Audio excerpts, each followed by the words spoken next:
E aí, beleza? Eu sou o Danilo, criador do sistema Delphos RPG, e nesse vídeo eu vou estar fazendo a criação de um personagem e passando também os testes, como que funciona o combate no sistema Delphos RPG.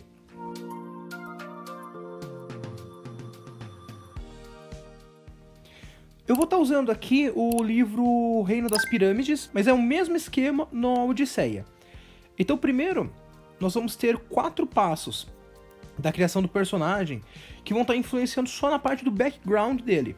No caso, a escolha da espécie, sua agenda, fraqueza e os itens emocionais. As raças que tem aqui no livro são semi-humanos, anubianos, minotauros, naga, e os povos humanos, se são do Império, são de fora do Império. Se você quiser jogar com outras raças, dá também. Você pode colocar elfos, anões, halflings, sem problema nenhum. Ou alterar a forma do seu personagem. Por exemplo, eu quero jogar com um minotauro, mas eu quero que ele seja um alce. Sem problema. Eu quero jogar com um humano, mas ele tem 2 cabeças. Sem problema. Tá? O visual do seu personagem não influencia na mecânica. É só na sua lore. Temos também a parte aqui da agenda, fraqueza e itens emocionais, que eles servem para estar dando cor para o seu personagem. Então, por exemplo, a agenda, você pode selecionar uma das agendas aqui ou rolar um D6. Então, por exemplo, digamos que você vai lá e joga e sai, por exemplo, é um mercenário, está sendo chantageado, é parente de um grande explorador. É para dar, como eu disse, cor ao seu personagem, ou você pode usar também nos NPCs. A fraqueza, no caso, por exemplo, ele tem um inimigo jurado, é um ex-criminoso, é louco, tem alguma necessidade de alimentação especial. E os itens emocionais, é algo que ele leva com ele, que é importante pro personagem. Tem uma máscara cerimonial, um brinquedo da sorte do filho. É assim que funciona, então, essa parte do background do personagem. Depois disso, nós temos equipamentos, aliados e magias. Todo personagem no sistema Delphos, ele é capaz de lançar magias. Tá? Mesmo que ele seja um guerreiro, se ele quiser, ele pode ter algumas magias. Menos do que um mago, por exemplo, ou um clérigo, mas ele também pode ter algum conhecimento arcano. As armas, elas são divididas entre armas simples, armas leves, médias e pesadas. Esse valor com o sinal de mais é o dano que elas causam. Então, caso você esteja usando, por exemplo, uma manopla, ela causa 3 de dano para cada golpe que acerte. Uma coluna jônica causa 8 de dano. Uma arma gigante, 10 de dano. Mesma coisa com armas à distância. As armaduras, no caso, elas absolvem o dano. Então, por exemplo, um broquel, ele vai absolver 2 de dano. Um escudo vai absolver 2, uma armadura parcial, absolver 3. O seu personagem pode estar somando. Caso ele use, por exemplo, um escudo e uma armadura, ele vai estar somando a defesa deles. Então, por exemplo, um personagem com uma armadura parcial e um escudo, ele vai estar tendo um total de 5 de proteção. Então, se o inimigo causar 6 de dano, ele só vai estar recebendo 1 de dano. Aí nós temos aqui um personagem já feito, no caso, o Amon. Ele já tem distribuídos aqui 20 pontos entre seus atributos e seus feitos. Sempre que ele for fazer um teste, eu vou tentar ver qual ação, qual das ações aqui se aproxima mais do que ele está tentando realizar. Por exemplo, se ele está querendo arrebentar uma porta, seria um teste de atletismo. Eu vou estar cruzando as características como se fosse um jogo de batalha naval. Então, por exemplo, para ele arrombar uma porta, ele ia estar fazendo um teste de atletismo. Seria a soma aqui de corpo e físico. No caso, ele tem 3 em corpo, 3 em físico. Ele ia rolar, no total, 6 dados de 6 lados. E para conseguir isso daí, a façanha, arrebentar a porta, ele ia precisar tirar o valor 6 em pelo menos um dos dados. No caso, por exemplo, se ele quiser resistir a um ataque mental, seria a soma ali de físico e espírito, seriam 5 dados. Se ele tentasse seduzir ou intimidar alguém, seria social e corpo, no caso seriam 5 dados. Todo resultado 6 é um acerto, então eu ia jogar uma pilha de dados, se eu tiver pelo menos um resultado 6, passei no teste. O resultado de 2 a 5, eles são falhas, mas podem ser transformados em acerto, no caso gastando um ponto de estresse. O valor de estresse é a soma de mente e espírito, no caso o Amon ele tem 13 de estresse. Então, por exemplo, caso ele tente intimidar um personagem, um inimigo, e ele falhe, né, ele jogue os 5 dados e falhe em todos, se pelo menos um dos dados tiver um valor entre 2 e 5, eu posso transformar ele num acerto gastando um ponto de estresse, e o Amon ele passa no teste. Porém, caso eu zere os pontos de estresse, eu vou ter que rolar a tabela de estresse para ver o que aconteceu. Então, no caso, ele pode, por exemplo, quebrar a arma, desmaiar, atacar um aliado, entendeu? Digamos que o personagem ele tem um surto de estresse, ele se esforçou demais, e aí eu vou ter que estar lidando com as consequências. Os pontos de vida eles são calculados somando o valor de 5 mais corpo e espírito.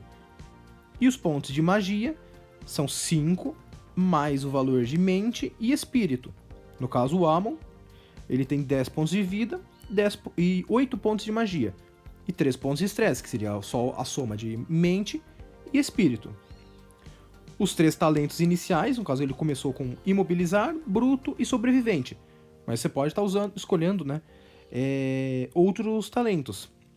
E o equipamento, no caso ele tem uma lança que ela dá mais 4 de dano. E uma armadura leve que dá 4 de defesa. Em combate, se ele for atacar corpo a corpo, ele faria um teste de lutar. Então ele ia estar rolando corpo somado com combate. Né? Então ia ser um total de 6d6 que ele ia jogar. Para cada resultado 6 é um acerto que ele acertou no inimigo. Então cada golpe dele ia causar 4 de dano. 2 golpes iam causar 8 de dano. Então é assim que funciona a parte dos testes e rolagens do seu personagem. Eu vou passar agora as rolagens do inimigo. Então os monstros eles funcionam assim. Eles têm nas suas fichas a quantidade de ações, o dano que eles causam por ataque e quantos pontos de vida eles têm. Então, por exemplo, uma arpia, ela tem 2 ações, cada golpe dela causa 3 de dano e ela tem 5 de vida. Se eu for enfrentar uma arpia, no turno dela ela vai rolar 2d6. Para cada resultado par, é um golpe que eu tomei, e resultado ímpar é uma falha. No caso, o ataque dos inimigos é mais simples para estar realmente acertando. Ele só tem que tirar isso daí. Um resultado par ele acertou, um resultado ímpar ele errou. É mais simples para um inimigo te acertar do que você acabar acertando ele. Ah, mas isso é um pouco roubado, não acho legal, o inimigo tem 50% de chance de estar acertando. Isso é um inimigo, ele é uma máquina de matar. É mais fácil ele te acertar do que você acertar ele. Alguns inimigos têm habilidades especiais, por exemplo aqui a Lâmia. A habilidade especial dela é magia. Quando ele rola um D6, caso saia o resultado 6 em algum dos dados, ao invés de estar atacando, por exemplo a Lâmia que causa 5 pontos de dano, ela vai estar usando uma magia. Aí tem a lista de magias que ela pode estar usando, por exemplo, escuridão, flecha ácida, invisibilidade, encantar pessoa. Então vários inimigos têm essas habilidades especiais. O demônio da areia, por exemplo, ele tem a habilidade de sufocar. Então caso saia o valor 6, ele vai tentar sufocar o seu personagem. O combate ele é feito de forma bem simples. O seu personagem e o inimigo vão rolar a iniciativa, o valor maior começa atacando. Se você começar atacando, por exemplo, vamos usar aqui o Amon, enfrentando uma arpia. Caso ele vá fazer um ataque de corpo a corpo, ele vai somar corpo e combate para um teste de luta e jogar 6d6. Cada resultado 6 é um acerto. Caso ele não acerte, ele pode usar um ponto de estresse e ter o acerto garantido. O dano é causado direto nos pontos de vida do inimigo. No turno da arpia, ela ia rolar 2d6. Cada resultado par é um acerto. Então, caso ela acertasse os 2 golpes, ela ia dar 6 de dano no. Caso ela acertasse apenas um, 3 de dano. Se for um inimigo com habilidade especial, caso ele tenha um resultado 6, ele vai estar utilizando essa habilidade especial contra o nosso herói. Nós temos aqui inimigos simples, médios e difíceis. Alguns inimigos são bem mais poderosos. Por exemplo, o Wadzi, que é um tipo de vampiro zambalo, um tipo de vampiro africano. Ele tem 3 ações por turno, 2 golpes dele causam 13 de dano, que são... ele ataca 2 vezes com as garras, e sua mordida causa 14 de dano. Ele tem 47 pontos de vida, e caso ele use habilidade especial, ele vai estar usando alguma dessas magias, como teia, ilusão, bola de fogo. E além disso, ele ainda regenera 5 pontos de vida. É um inimigo bem poderoso. No caso, o Amon, Ele tem 10 pontos de vida e a armadura dele defende 4 de dano. Então, por exemplo, numa luta contra esse Hadze, o primeiro ataque do Hadze ia causar 13 de dano. O Amon ia defender o valor de 4, então ele ia estar tomando 9 pontos de vida. O Amon é um personagem inicial e ele estaria sozinho nessa luta. Então ia ser bem difícil para ele conseguir vencer esse Hadze. No sistema Delphos é bem aconselhável que você tenha aliados, sejam outros jogadores ou os aliados que você pode estar recrutando. Os aliados eles são feitos só com 3 características: corpo, mente e espírito.